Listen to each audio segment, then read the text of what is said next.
I'll never forget the moment my life turned upside down.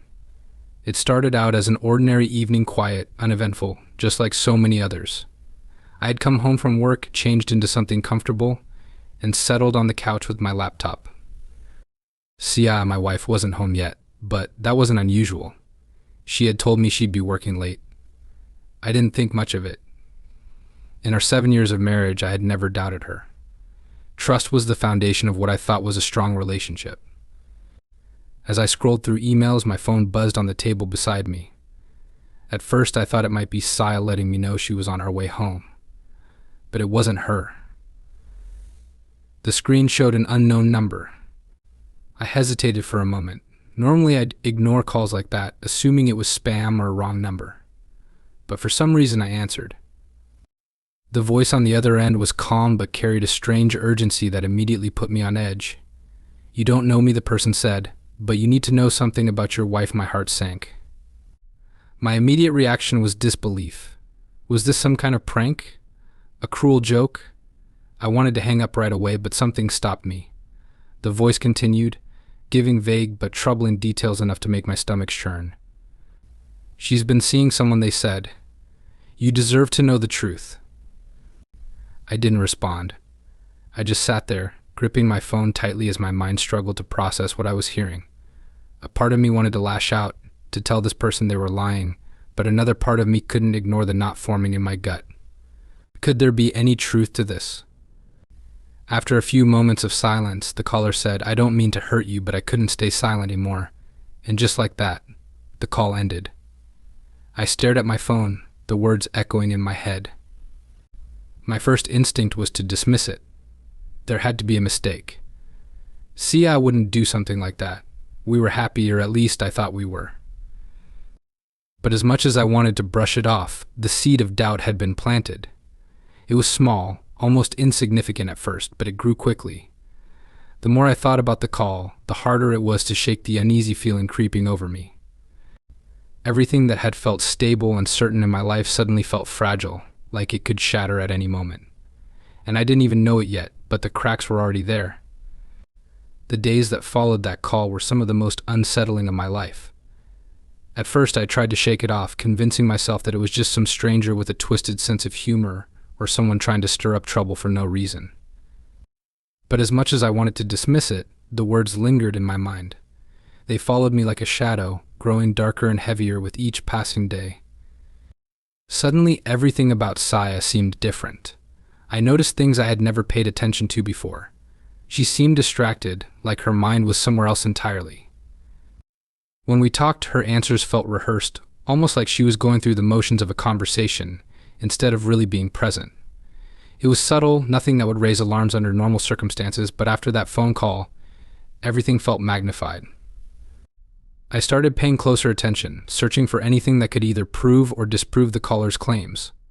Her phone, which used to sit openly on the kitchen counter or the nightstand, was suddenly glued to her hand or tucked away in her purse. She'd grown more protective of it, never leaving it unattended.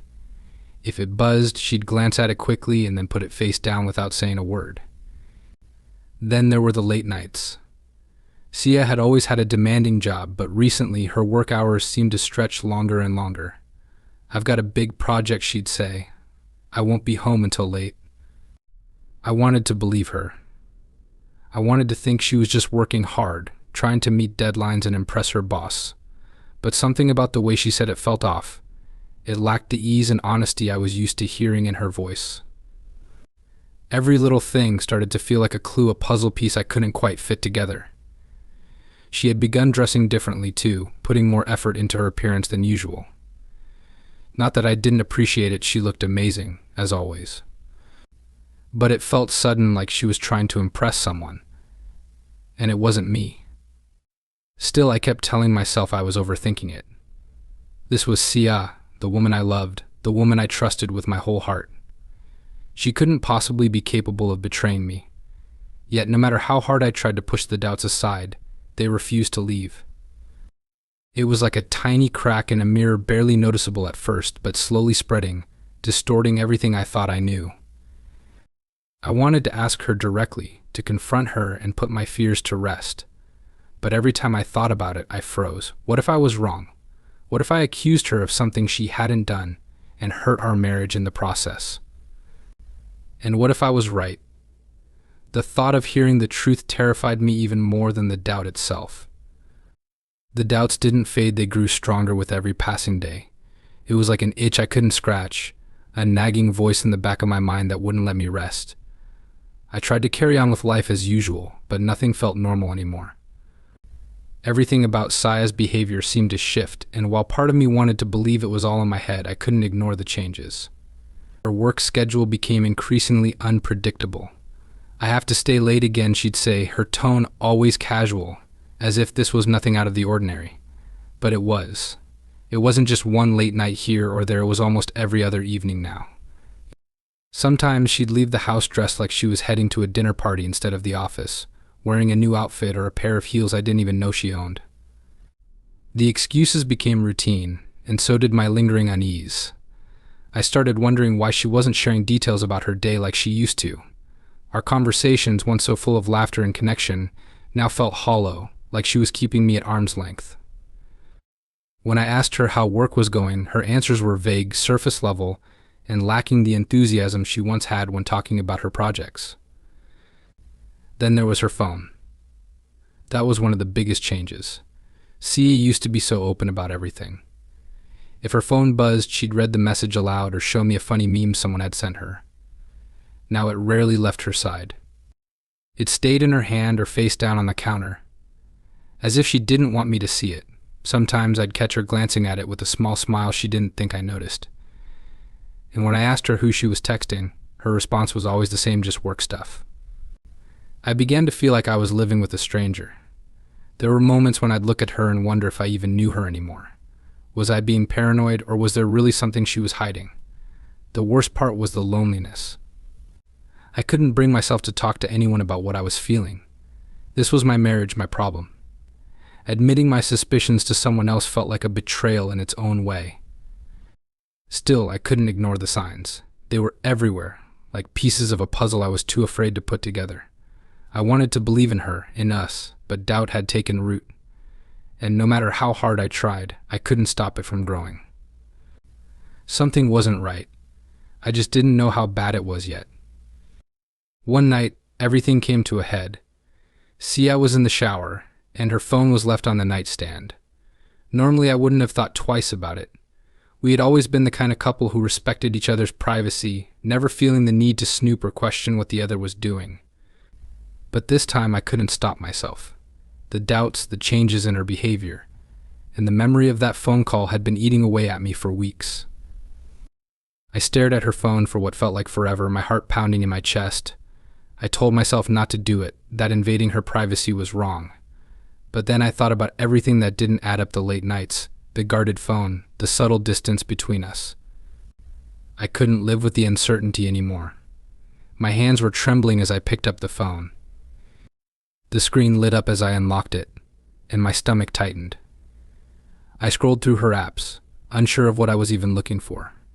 Her messages seemed normal at first, full of mundane conversations with friends and coworkers. But then I found a contact saved as office supplies. The name struck me as odd, and I hesitated for a moment before opening the message thread. What I saw made my blood run cold. The texts weren't professional. They were flirty, intimate, and full of inside jokes I wasn't a part of.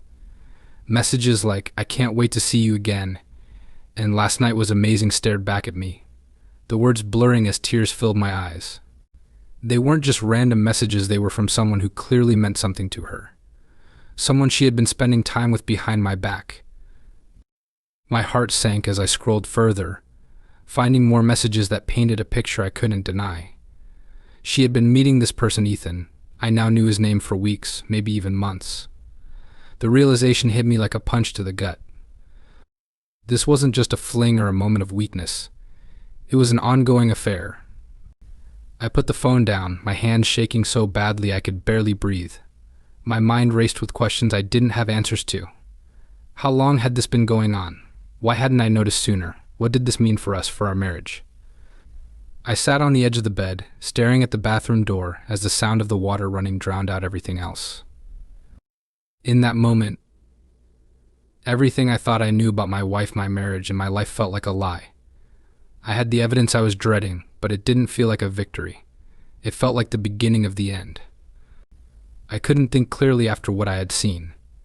Every part of me felt heavy, like I was carrying the weight of my shattered trust in my chest. Saya stepped out of the bathroom shortly after, wrapped in a towel, humming softly to herself like nothing was wrong. I sat there frozen, trying to act normal, but I couldn't meet her eyes. If she noticed anything unusual about me, she didn't say it. She smiled, told me she was tired, and went about her evening like it was just another day. But for me, it wasn't. Everything had changed. I felt like I was living in some surreal nightmare, unable to wake up. As I watched her move around the room, I couldn't help but wonder how she could act so normal. Did she feel no guilt, no remorse? Or had she just gotten so used to lying that it didn't affect her anymore? The thought made my stomach turn. That night, I couldn't sleep. I lay next to her in bed, staring at the ceiling, my mind racing with thoughts I couldn't shut off. I replayed the messages over and over in my head, analyzing every word, trying to piece together how long this had been going on and why. Was I not enough for her? Had I done something to push her away? Or had she simply decided that I wasn't worth staying faithful to? The hardest part was the betrayal. It wasn't just the physical aspect of the affair that hurt, it was the lies, the secrecy, the deliberate choices she had made to deceive me. I had always trusted her completely, never once doubting her love or loyalty. Now I couldn't trust anything she said or did. Every memory we shared felt tainted, every promise she had made empty. I kept asking myself why she hadn't told me. If she was unhappy, why didn't she talk to me about it? Why didn't she give us a chance to fix things before turning to someone else? The more I thought about it, the angrier I became. But beneath the anger was a deep, aching sadness. I loved Saya. I had built my life around her, and now it felt like everything we had was slipping through my fingers. I wanted to confront her, to demand answers, but I couldn't bring myself to do it yet. I was too raw, too hurt, and too afraid of what she might say. Part of me still hoped there was some explanation, some way to undo the damage and rebuild what we had. But deep down, I knew the truth. Things would never be the same again.